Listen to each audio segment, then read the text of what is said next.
Welcome to Earth Trust Talks 2, the podcast where we explore the people and partnerships working together to create a more sustainable, nature-connected future.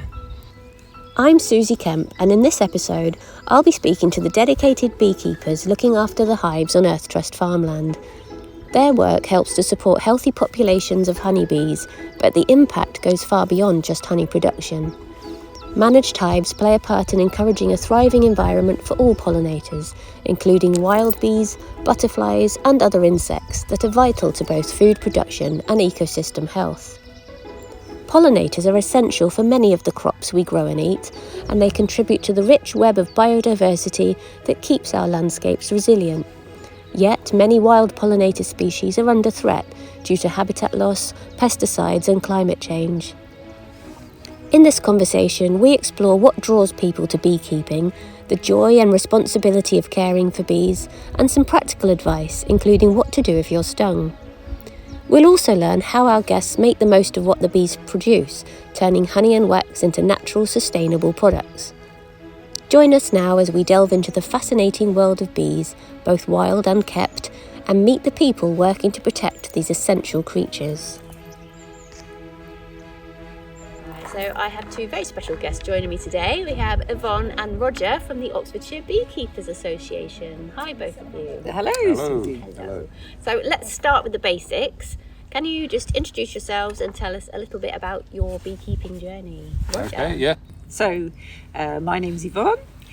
We've always had bees in the family. So my grandfather had beehives in his garden when we used to visit him. So we learned that you have to respect the bees and treat them a little bit cautiously, and then they will respect you as well. After he stopped beekeeping, my brother took over all his kit. And then recently, my brothers had to give up. And so I thought, well, this is my chance to have a go. And they're absolutely fascinating creatures.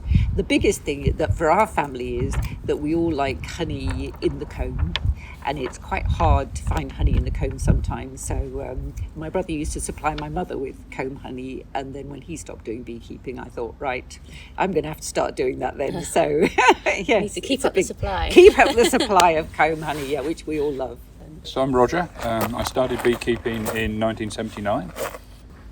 Basically, I moved on from my work, and Yvonne was starting up beekeeping, and I started helping her, and she convinced me to start beekeeping again. So what does managing the hives on Earth Trust farmland involve? So when we first came to the Earth Trust, we were asked if we'd be willing to move hives to fields which needed pollinators. So the first introduction of hives to the Earth Trust, where Roger actually put his hives in a field of field beans, and then when the field beans were finished, when they'd been pollinated, we were asked to remove the hives away again. But in fact, the bees will forage for up to 5-mile radius. So in fact, where our bees are here in the middle of the Earth Trust land, they would be able to cover most of the land anyway, and it seems to work quite well that we just leave them where they are. Yeah. They're very close to a lovely little cherry orchard that the Earth Trust have got. I think it's an orchard where you're cultivating all different sorts of cherries, and that's perfect for us. And also, it's right next to a field where you had wildflowers in the recent past. So again, this is a great place for us. One of the big jobs for a beekeeper is not to upset other people, and one of the natural things that bees do is when they run out of space in the spring, when they're building up very quickly, the queen is laying lots and lots of eggs, and she's creating lots and lots of new bees, and if they run out of space, then the hive itself says, oh, okay, we need to do something different here. The flying bees will take the queen and they will leave the hive with all the brood and the worker bees looking after the existing brood, the existing larvae. Right. And the existing hive will create a new queen, but the original queen and the flying bees will go off and find a new place to live. Okay. And they will then start laying bees and start over again. So basically it's sort of like a reproduction, a splitting. So in the countryside, it's not really an issue, but in towns, it can be an issue because the place the queen and the flying bees choose to go to might be somebody's chimney. Ah. So for us as beekeepers, from April onwards, for the next 3 months, basically, our job is to ensure that the bees don't get too stressed out about being confined and don't try and swarm. So we have lots of different ways that we will either help them to swarm where we collect the swarm, or we will stop them from swarming. So you can actually artificially swarm. You go through and you find the old queen, you take her out, you put her in a new hive. So now you've got a new hive with the old queen in, with one comb in, and the rest all lots of nice frames of other combs in. But then what you do is you take the old hive, which now is queenless but has queen cells, you move that to a new position, and you put the new hive with the old queen in the old position, which means all the flying bees go back to the old queen. I think they're returning home. Exactly. They think they're returning home, and that's your swarm. Right. That's you basically artificially swarm them. Yeah. You then go through your old hive, which will have several queen cells in, and you take out all the ones you don't like the look of. Choose a nice queen cell which hasn't been capped. You can see a nice big fat grub sitting in the royal jelly, and you know that is going to hatch out. So that's 11 days that will hatch out from that point with the uncapped queen cell. So that's where royal jelly comes from. That's where royal jelly comes from. Yes. So the queen bees are fed royal jelly, or the queen larvae are fed royal jelly. Yeah. And they're only fed royal jelly, whereas all the other bees, they get a bit of royal jelly for the first couple of days, and then after that they're only fed on nectar and pollen. So the bees basically, they survive on nectar and pollen. So nectar is their carbohydrates, and pollen has all the proteins and the essential minerals and all the rest of it that they need. But the queen, she just gets fed royal jelly. So she gets the special treats. She's on the donuts, the chocolate. Exactly, you've got it. Well, probably the superfoods, the blueberries and curly kale and things exactly. that are good for you. Yeah, you've got it. You've got it. Bees are such fascinating creatures. What's something about them that still amazes you even after years of beekeeping? It just never stops.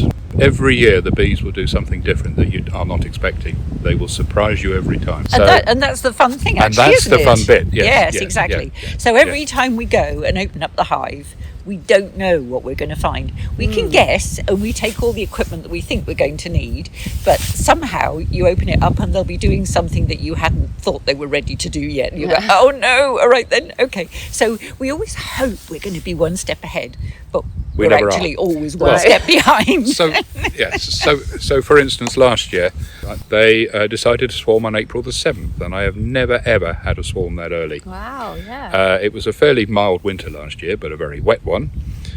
They were in fine fettle and they went for it anyhow. So I had put a spare hive at the Earth Trust apiary and a spare hive at the Oakley Wood apiary.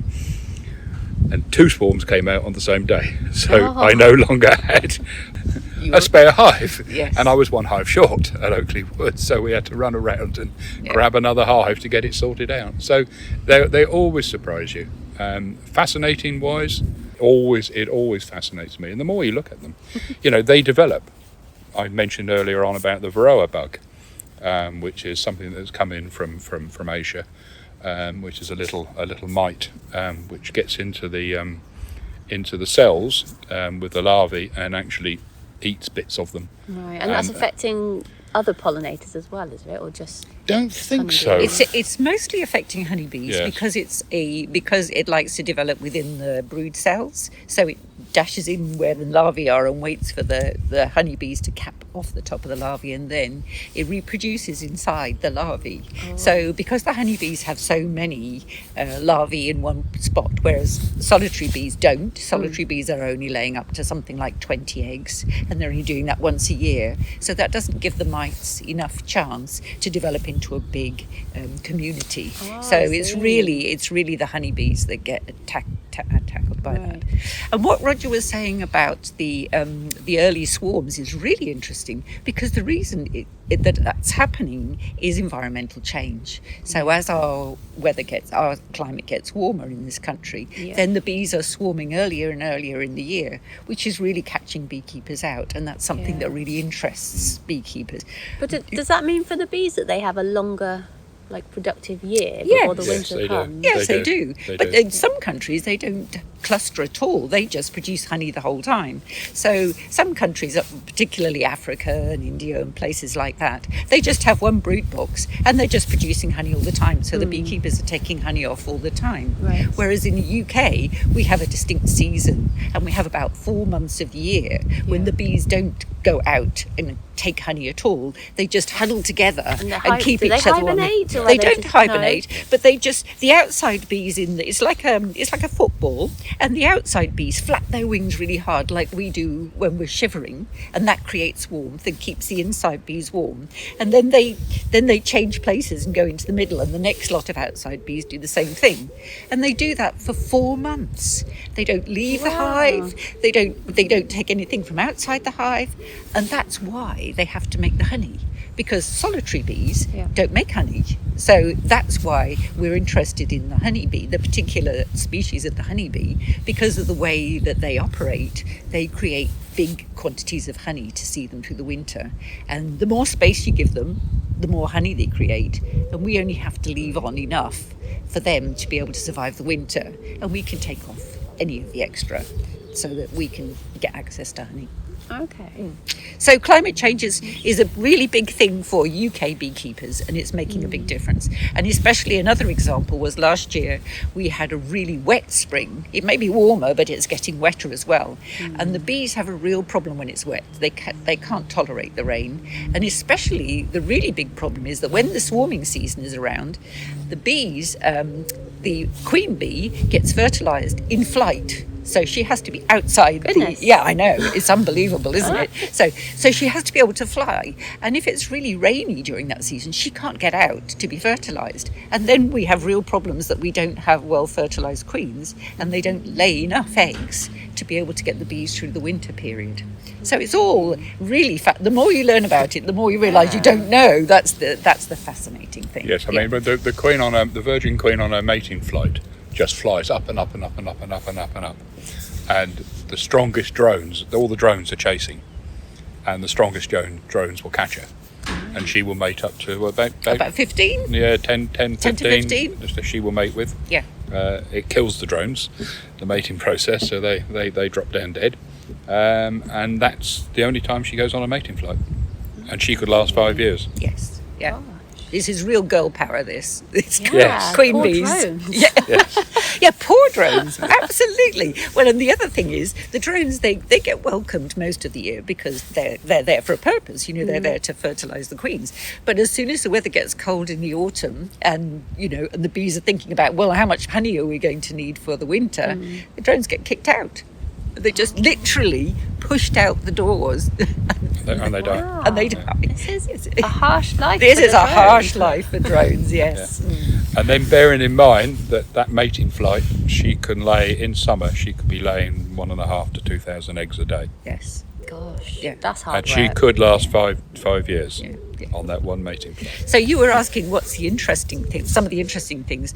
The way the hive can build up is unbelievable. So during the swarm season, we have to visit our hives once a week because otherwise we could miss the telltale signs of a swarm. And when you're visiting once a week, you watch this hive getting a little bit bigger and a little bit bigger, and you're thinking, well, that's great, okay. And then you go back the next week, open the lid, and it's packed full of bees. So the speed at which they build up in the springtime is quite incredible, absolutely amazing, because of the rate of the laying of the queens. A full hive would have about 60,000 bees.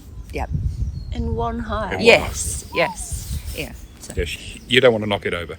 Yeah, I can't even imagine. That's a lot of bees. It is a lot of bees. Yeah. So, have you had any funny or unexpected encounters with your bees? Maybe an escapee in an awkward place? Well, Yvonne had chimneys. We haven't had one in a post box yet, but that's quite a favourite one. There was one in Oxford last year, one went into a post box. We both of us collect swarms. So if somebody has a problem with a swarm in their garden, they can go onto the British beekeeping site. The British Beekeeping Association has a site, and they have a map of local swarm collectors. And then you can just ring up your local swarm collector, and if you're frightened or you're worried about having a hive in your garden, they will come and remove it for you. You don't want to destroy it. You don't want to destroy a hive. And if you call out pest control, they will pass you on and give you this information. But otherwise, they will just destroy the hive. So I got called out to the church in Wallingford this year, and they had a beekeeping inside a traffic warning cone. They got just inside the gate of the church. So you just lift up the cone, and there were the bees inside the cone. So lots of things. But you just take the whole cone away then? Usually we bring a box, and we try and get the bees to go into the box. As long as you've got the queen, the other bees will follow. So that's our job when we're swarm collecting, is to make sure we've got the queen in the box, and then we just leave the box for a few hours, and all the other bees go just trickling in and create a nice so basically when a swarm comes out, they send out scout bees to find a new home, and then they decide where they're going, and off they go. So one of the funniest things when you're going beekeeping is we all wear beekeeping suits, and we wear protective clothing, mostly protective clothing. So the things that beekeepers sometimes forget to do is doing up all the zips. I can see how that could be a problem. If you forget to do the zips. She's having a dig at me, you understand? I got 3 in the throat last year when I hadn't pulled up the zip And the bees are really clever. They communicate a lot by smell, called pheromones. And if they sting somebody, they will leave a bit of the pheromone on the site. And this pheromone says, "This is the way in, guys. Come and sting here." And the rest of the bees will all go to the same place. If you're not a beekeeper, if you're just someone having a picnic and you get stung by a bee, how can you stop all the bees coming for you then? They're unlikely to all come from you unless you're right beside the hive. A bee doesn't sting you for the sheer hell of it. A wasp will. A bee won't. You will have got in its way and upset it in some way, or people are flapping around and shouting, so that that could cause the problem. But if you're near where there's a group of bees, you just quietly walk away. Don't run, don't flap, just walk away. Okay. Quietly. Keep calm. Keep calm. Yes, Carry absolutely. on picnicking. Yeah. Well, no, not necessarily do that. The thing is, you do have to watch, especially if you have children. Just watch that they don't get a bee inside their mouths on a sandwich or something. It's more likely to be wasps. It's not likely to be bees. But the same advice, you want to be very careful. If you ever do get stung by a bee, if you've got a credit card or something like that, just gently wipe it over the area, because the bee sting will stay inside your skin. It's got a barb on it to make sure it stays inside. And when the bee stings you, it kills the bee, but it leaves all the muscles of the back end of the bee at the end of the sting. So even after the bee has died and gone, it is still pumping venom into your body.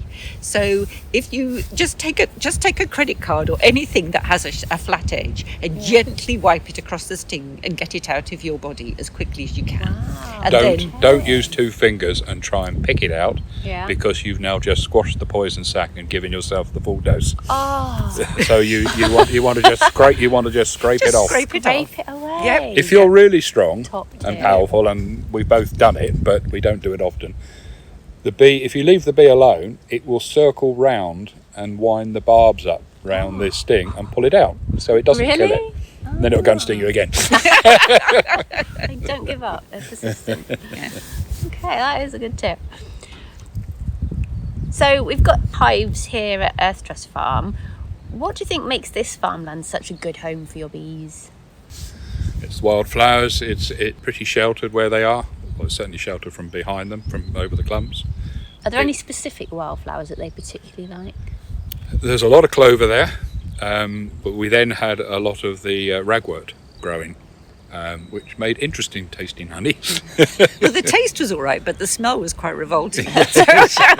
But it goes after a while, so it's not the end of the world. You don't have to throw the honey away.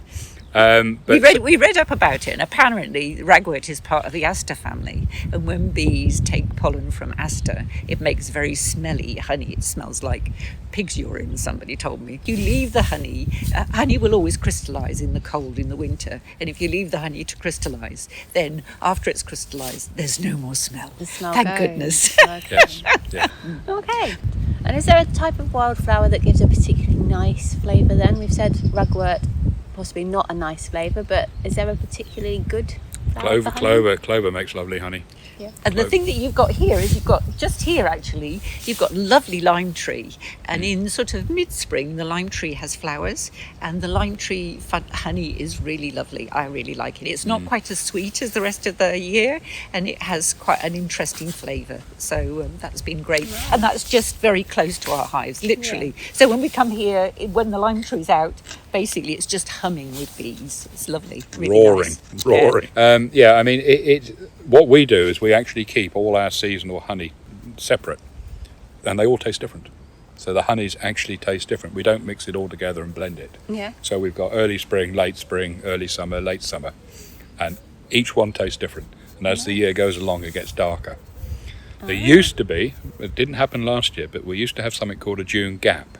So you would get your spring honey, and then there's very little flowering in June, and then you'd get your main crop honey in July, August, and a little bit into September. But there was no June gap last year. The flowers just kept going. The flowers just kept Yeah, going. yeah. Which again is climate change. Yeah. You know, it's changing the way those things happen. So historically, beekeepers would take off at the end of spring, and they would take off in August, September. And how long does honey keep for then? Once you've got it in a jar?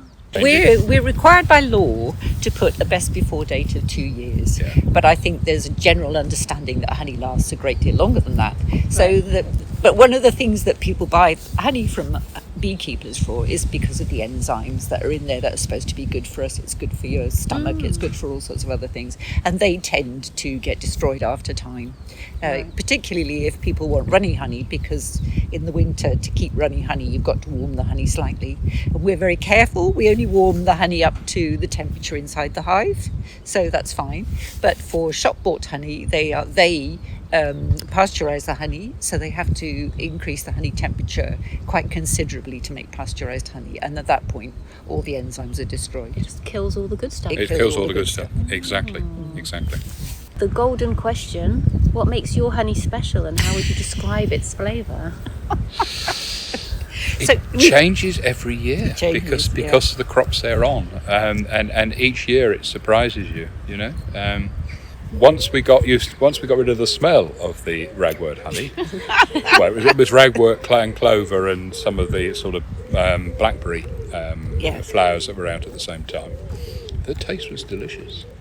But generally in spring, the honey is sweet, but not particularly floral flavours. Okay. And then as it gets hotter and the flowers release more nectar, more concentrated nectar, the honey gets stronger and stronger floral flavour. Right. So once people understand that, then if they can choose whether they like a floral honey or whether they like just the sweetness. Yeah.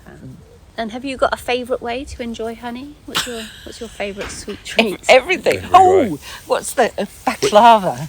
Is it Greek? Yes. Yeah. So it's literally just phyllo pastry with lots of nuts. Soaked in honey. You cook the phyllo pastry with layers of nuts, and then when it's cooked, you just pour over this hot honey mixture, and that's great. I love that. So I have a surprising number. I have a certain number of people who buy it for medicinal purposes. Yeah. So, and they use it for, coughs and colds. I've got one lady, and she mixes it with chilies. Oh my goodness. She mixes it with garlic and turmeric. And she makes this concoction. As soon as you give her a jar of honey, she promptly goes and warms it up. Makes this massive concoction. She takes 2 spoons of that every morning. Oh, wow. She never gets a cold. She never gets a sore throat. And it also has quite strong antibacterial. So it can be used on wounds. It can be used for all sorts of things. But is that what the Romans used to do as well? Because the Romans used to medieval these, times. Medieval times, it was used on war on the battle. So if you had swords, like cuts, and the rest of it, they would use honey on that. There was I can't remember where That's it was. literally wiping it on the wound, not Yes. eating Yeah, the stuff. yeah, No, yeah, absolutely, yeah, yes. yeah, because it's antibacterial. It just kills any bugs that would make the wound become infected. So if people want to support local bees and other wild pollinators, but they don't want to keep their own beehives, what's the best thing that they can do? The best thing they can do is have flowers in their garden. So, and to have a wide range of flowers and to have them flowering for as long a period as you possibly can. So make sure that your garden is full of coloured flowers all year. That means you've got to have lots of different types of flowers. If you can bear it, put up with some dandelions, because dandelions are one of the best flowers for bees. Yep. It's a bit hard to tell gardeners to do that because they're less likely to. Well, but, we at Earth Trust are all behind the No Mow May project. Yeah, Perfect. yeah. So there Ask you go. people in May, Yes. put the lawnmower away, Yes. just give yourself a break and give your Yes. lawn a break. Yep. Yes. 'Cause, yeah, Absolutely. The weeds that grow in your lawn are a fantastic food source for Precisely. wild Exactly. pollinators. Exactly. For both solitary bees and Yes, for the honeybees, I mean for all of the bees. certainly dandelions are very good for the bumbles and etc. Yeah. Yes. But the other thing is, if you can, have a hedge instead of a fence, or instead of a wall. Yes. So, and we just walked past that lovely honeysuckle in your grounds, and it had bees on it already. So yes, anything like that. Honeysuckle's a favourite. Honeysuckle's isn't a it? really good one. Yeah. Yeah. And lavender is lavender. Oh, the Is that- bees love lavender. Did Yes. I hear that purple is a bee's favourite colour? Yes. Or is that a myth? No, it's not a myth. So bees actually see a different range of colours than human beings see. And if you look up on the internet, you can see how a bee sees a flower. And the flowers are basically a shop front for the plant. They want the bees to visit so they get pollinated. So if you look at the way that the bees see the flower, sometimes it looks like a bullseye or tracks taking you into where the nectar is, you know, so that they have to go past the pollen. And I don't think they can really see red, but they love yellow and blue. So if you're wearing something yellow on a spring day, you will find that all the insects, not just the bees, will come flooding and land on you. So yeah, yellow and blue is their favourite colours. Seeing the bee dance again is great fun. When they're telling the others, where the food is and so basically they exchange food, so the other bees know what they're looking for. Yeah. They know the smell, etc. And then the distance of the dance is how far away from the hive it is. So if it's a long way away, it'll be a long waggle. It'll be a long dance. If it's a little way, it'll just be a short one. And the angle is the angle to the sun. Really? Yeah. So they're precisely describing clever? to the other bees how to find the source of nectar and pollen that they've just sat-nav come from. location. Exactly. Wow. Yeah. Absolutely. That is so clever. And finally then, if bees could talk, what do you think they'd say to us? It's interesting. Bees do get to know you. They can do facial recognition, and obviously your smell. There's a lovely old bit in some monasteries' disposition on how to look after bees, and let ye not your breath smell of bad beer, or foul beer, and and if you don't use deodorant, you don't put any smells on when you don't use any perfumes. No, because the bees are really sensitive to smell. Yeah. Because Right. they use it for communication. Yeah. Of So course. yeah. So it is. So they get to know you, and if you're rough with them, they'll be rough with you. If you're gentle, they'll be gentle with you. And they do have different temperaments. Yeah. We tend to try and breed out the more aggressive types of breed. So we would choose queens from a hive that is gentle and tractable, rather than ones that are vicious and aggressive. But I've had a hive in the bottom of my garden in Wallingford for the last 5 years, and all my neighbours know, and I give them jars of honey to keep them sweet, and nobody's been stung, No. so it's fine. And where do you sell your honey and other? Do you make other hive products as well? Yes, yeah. So from the wax, you can make just about anything that you see in boots for a start. So you can make lip salves, you can make hand balms, you can make all sorts of things. You can't sell it because it would have to be pharmaceutically tested to be able to sell it. But for yourself, you can make it. Right. And then also you can make beeswax candles, which are wonderful because they don't release anything nasty into the atmosphere when they burn. So we do make candles. and we sell those when we're selling our honey. You can make polish, of course. You can make polish. Beeswax polish. Absolutely, yes. Yes, So there's a that's Wallingford local producers market, and once a month they have an outside area in the Wallingford marketplace, and we have a stall there. And your spring fair in last year, Oh, we also had a observation hive there at the spring one as well. So we're hoping to do that again for you this year. To have Yes, live so- bees. So it's Yes. live bees. Yeah, so the Yes. Spring Festival happening at Earth Trust Yeah. this May Bank Holiday Maybank weekend. holiday weekend. Correct. Yes. Yes. You're going to be there with your observation hive. Where Hopefully. people can look It takes quite a lot inside. to put one of those together. But we'll be doing candle making, we'll be doing honey tasting, we'll be doing all sorts of things with lots of posters up, and at the inside of a hive without real bees, but just to show you with photographs of bees inside, so Yeah. people can get an idea what it's like inside a hive. And can you see the Queen? Will we see the Oh, in Queen the at observation Spring hive, Festival? absolutely. Yeah. Yes, There we go. absolutely. Come and visit to see the Queen. Yes. And it's quite funny. It's normally the kids who always see them. They have such good eyesight have- compared to yes. us old people. Yeah, Oh, it's yeah. marvellous, yes. Yeah, they'll find them. Well, last year, quite often, a lot of beekeepers mark their queens with a colour, which denotes the year they were born. So there's 5 colours, because a queen could be 5 years old. But it had rubbed off on the observation hive last year, and so there was just this tiny little speck. But the kids got it every time. Oh, there she is. How did you see that? Oh, she's got a long tail. Right. And a lot of kids now are doing stuff at school. They do courses on pollination Yes. now as Yeah. part Yeah. of their. Yeah. So they're very knowledgeable. They are. Yeah, you They start are. talking about bees and they go, oh yes, I know. A bee produces half a teaspoonful of honey in its lifetime. And I'm thinking, that's my phrase. But they all know it. Great, isn't Yeah, it? it is It's good. great that that's become part of the Yes. curriculum now. Yes, that exactly. We all start to learn about the environment which exists around us and we're all Yes. part of. Yeah, absolutely. Well, that has been thoroughly enjoyable and fascinating. Thank Yeah. you both for your time. Thank As I say, you. you're very welcome to come really down are with the us. bee's knees. Yes. And Not at all. I look forward to meeting you and your bees again at the Spring The Festival. Spring Festival. Okay. Absolutely. Yes. Thank Great. you. Thank you, Susie. Yeah. Thank you so much for your Not at all. time.